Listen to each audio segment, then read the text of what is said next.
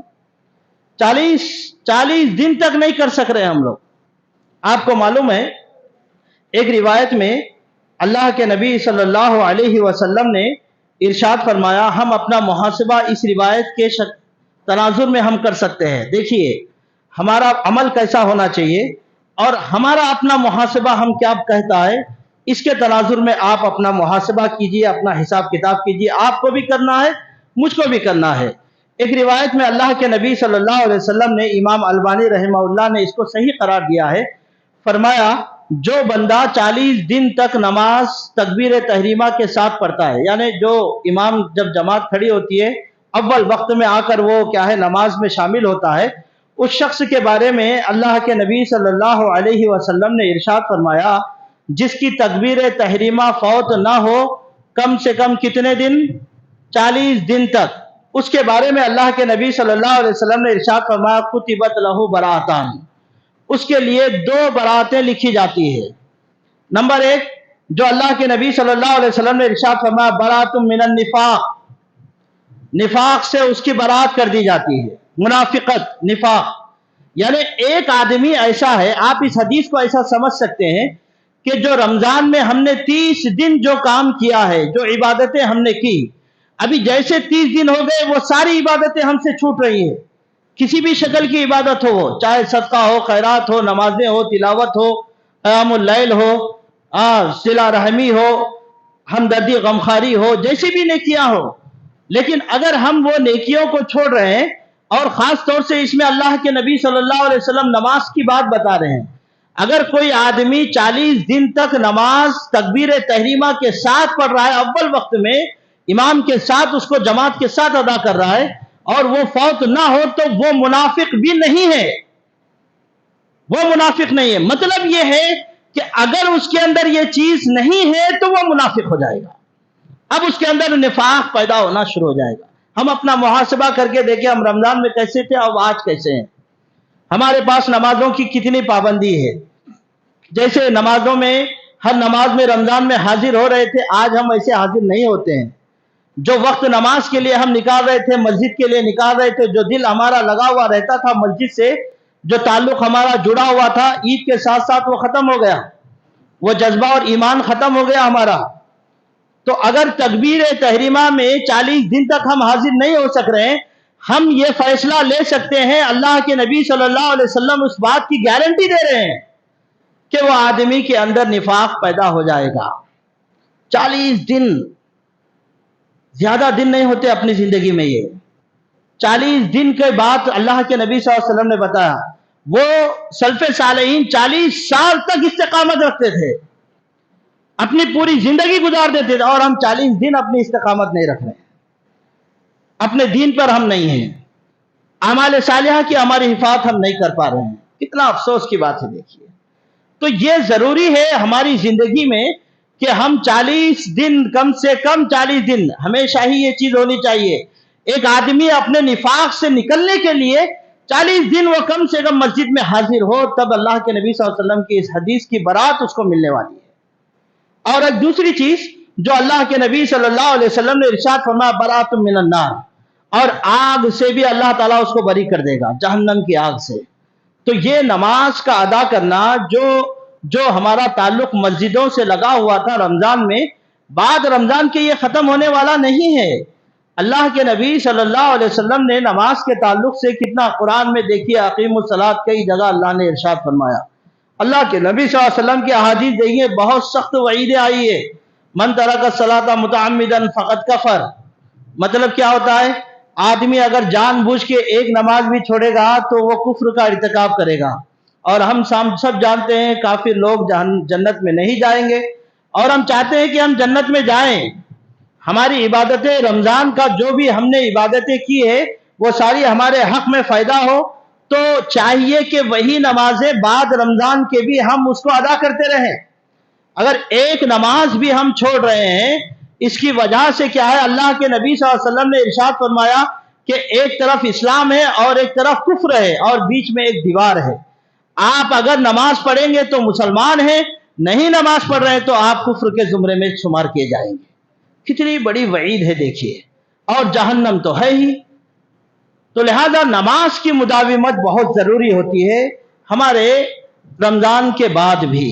جیسی جو دل ہمارا لگا ہوا ہوتا تھا نمازوں میں، کہیں بھی ہوتے تھے، کاروبار میں ہوتے تھے، گھر میں پڑے ہوتے تھے، کوئی بھی مصروفیت ہوتی تھی، اذان ہو گئی آدمی بھاگ کے نماز کی طرف آ رہا تھا. اور آج دیکھیے ایک سب دو سب مشکل سے ہو رہے ہیں. کہاں گئے ہمارے مسلمان وہ نمازی جو اپنے آپ کو مسلمان کہتے ہیں؟ نہیں ہے، یہ جذبہ نہیں ہے. ان لوگوں نے صرف ایمان کو اور عبادتوں کو صرف رمضان میں ہی سمجھا ہے. رمضان آیا تو ہماری عبادت کا موسم آ گیا، ہر طریقے کی عبادتیں خوب کیے لیکن اس کے بعد چھوڑ دیے. یہی اللہ کے نبی صلی اللہ علیہ وسلم بتا رہے ہیں.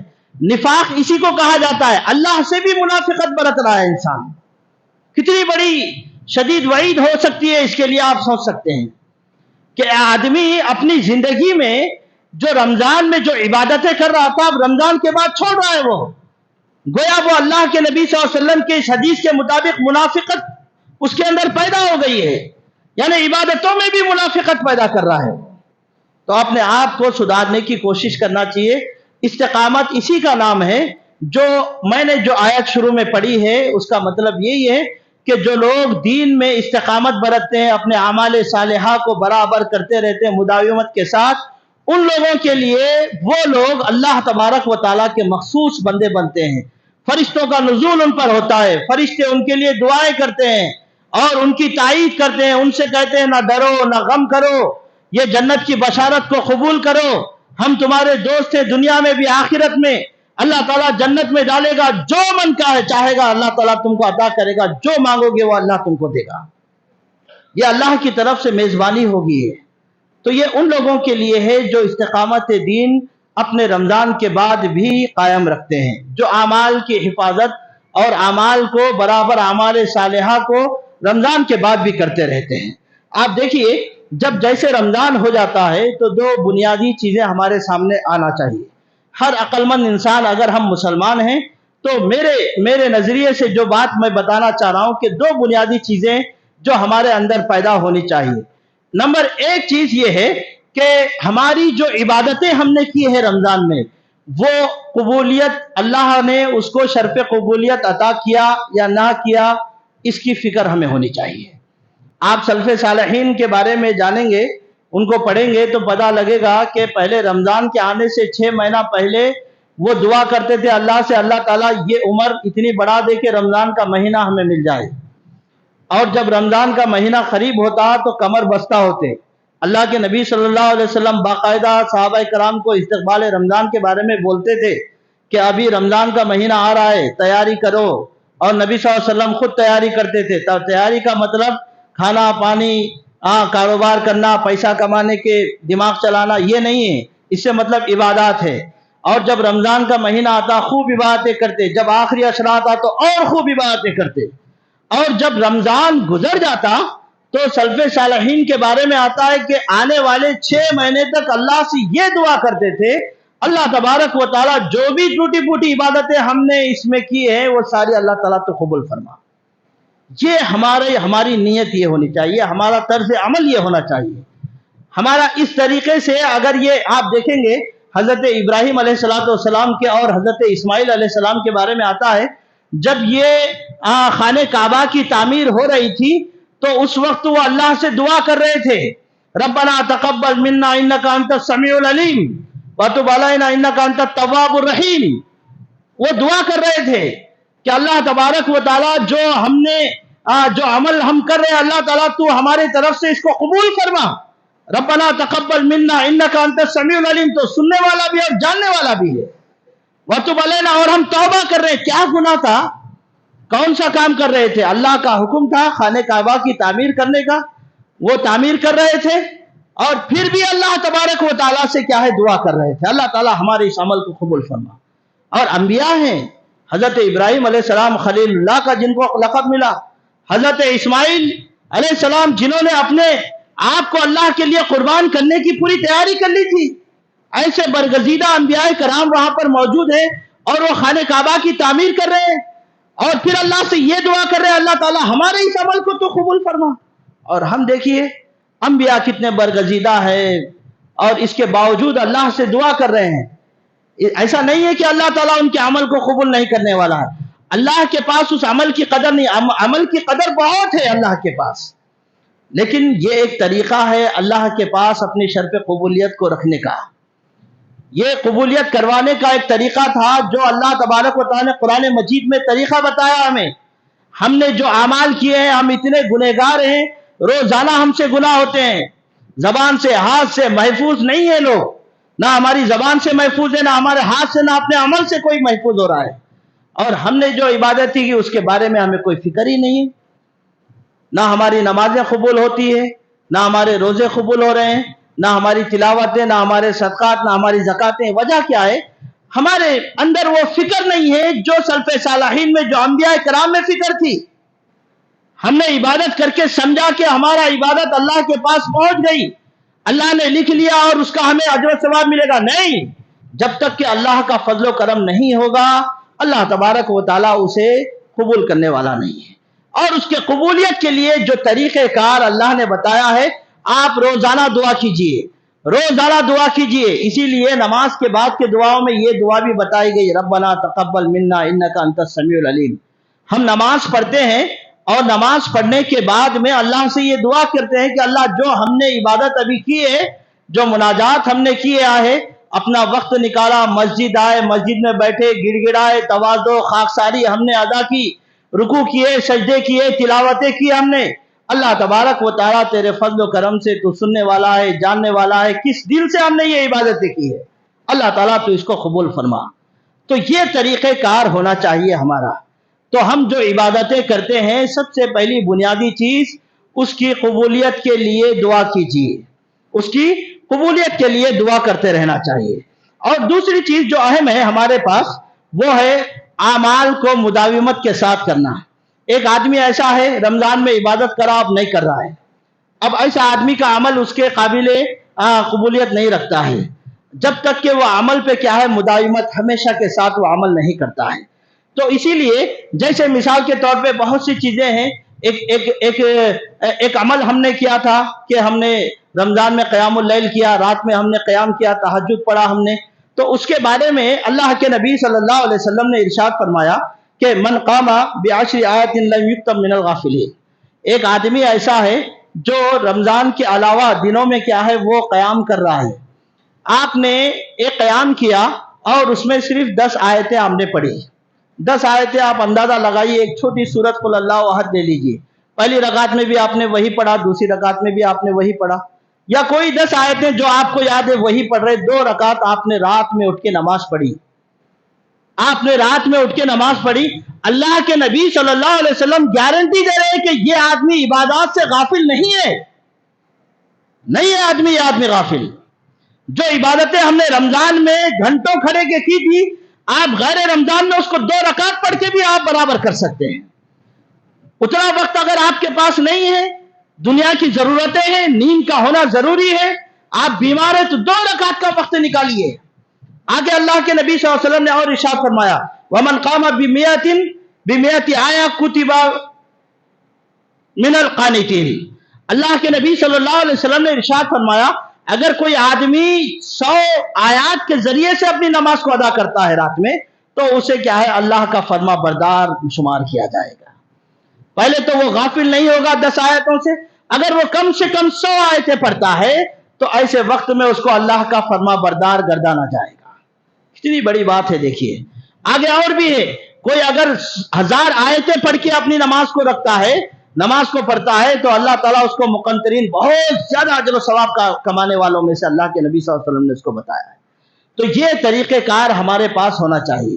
ہم نے جو قیام اللیل رمضان میں کیا تھا، یہ ایک ٹریننگ تھی ہماری، تاکہ یہ معاملہ ہمارا آنے والے دنوں میں بھی رہے، اور وعیدیں بھی ہیں ان لوگوں کے لیے جو تہجد کا اہتمام کر رہے تھے اچانک چھوڑ دیے، ایسے لوگوں کے لیے وعیدیں بھی بتائی ہے اللہ کے نبی صلی اللہ علیہ وسلم نے۔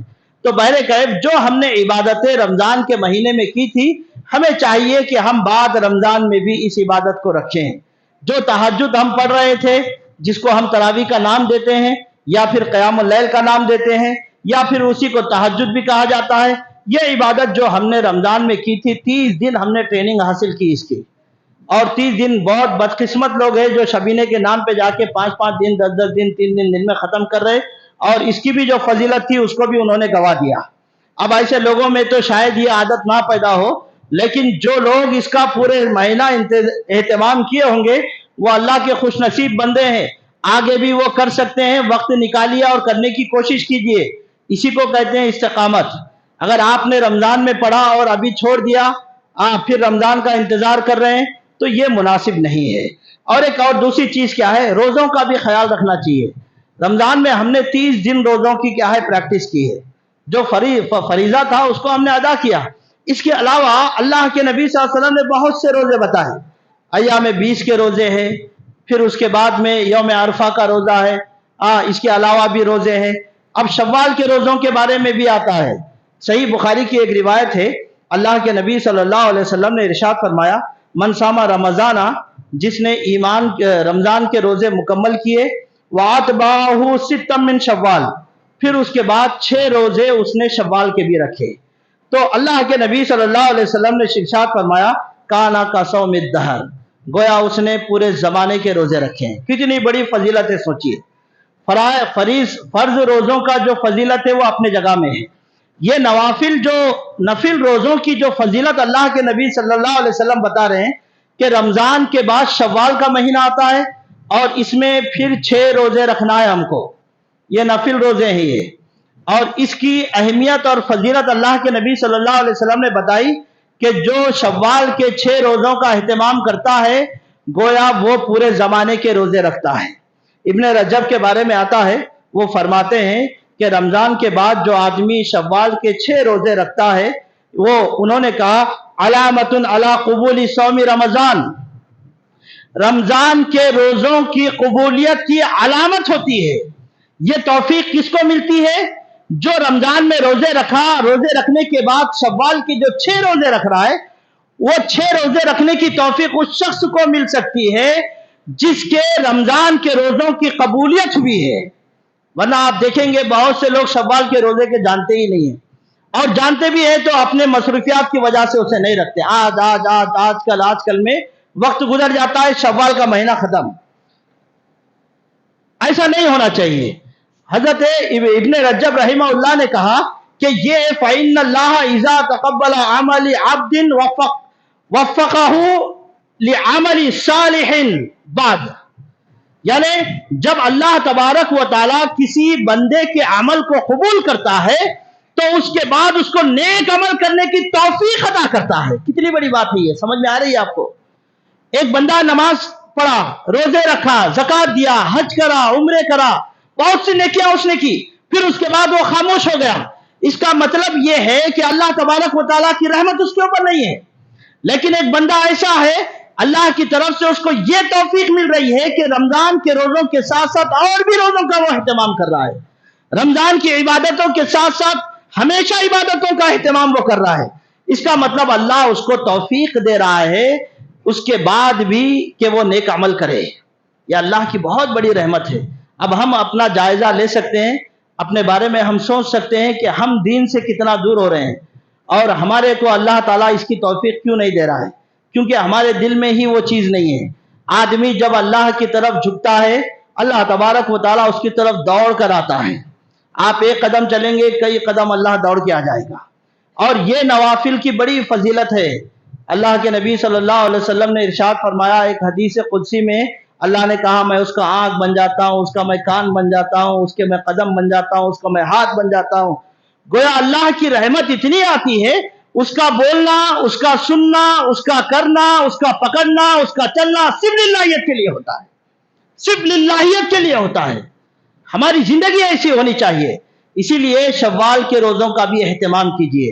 اگر آپ نے نہیں کیا ہے تو اب سے یہ تہیہ کر کے جائیے کہ ہم جائیں گے انشاءاللہ، کل سے اس کا اہتمام کریں گے، اور یہ 6 روزے ہم انشاءاللہ رکھیں گے۔ اس کے علاوہ اور بھی کوئی بہت سی چیزیں جو اعمال ہم نے ابھی اس کو بھول گئے ہیں، رمضان کے جانے کے ساتھ ساتھ بھول گئے، وہ ہے صدقہ و خیرات.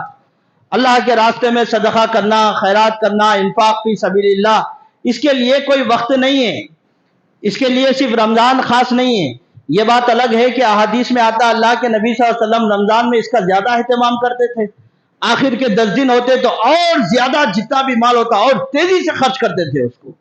لیکن آگے اللہ کے نبی صلی اللہ علیہ وسلم نے ایک حدیث میں ارشاد فرمایا جو صحیح بخاری کی روایت ہے حضرت ابو ہریرہ رضی اللہ تعالیٰ عنہ سے. وہ فرماتے ہیں کہ ما من یوم یصبح العباد فیہ الا ملکان ینزلان. جب بھی بندہ صبح کرتا ہے تو 2 فرشتے نازل ہوتے ہیں اور وہ فرشتے اس کے حق میں دعا کرتے ہیں. دیکھیے بد دعا اور اللہ فرشتوں کی دعا کا حقدار کون بنتا ہے؟ فرشتہ کہتا ہے اللہم فیقول احدہما اللہم آتی منفقا خلفا.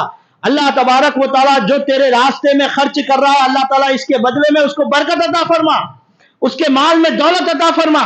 اور ایک فرشتہ بد دعا دیتا ہے وَيَقُولُ الْآخِرُ اللَّهُمَّ آتِ مُمْسِكًا تَلَفًا.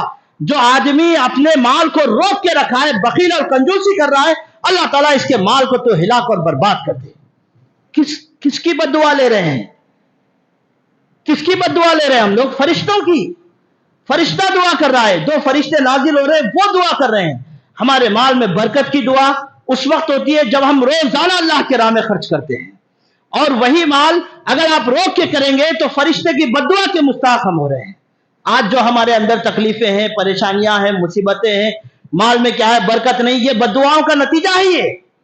ہمارے مال میں دولت میں اگر فائدہ نہیں ہو رہا ہے، ہمارا کاروبار میں فائدہ نہیں ہو، یہ بد دعا کا نتیجہ ہے فرشتوں کی.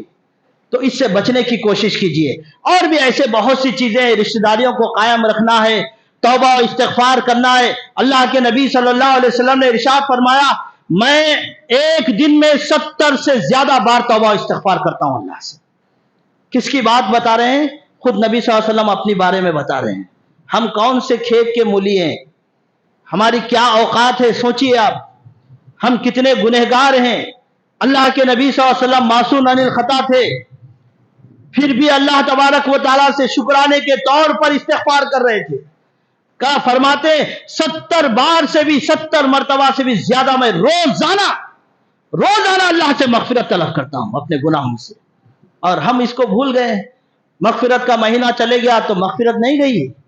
اللہ کے نبی صلی اللہ علیہ وسلم روزانہ کرتے تھے. ہمارے لیے روزانہ یہ کام کرنا ہے.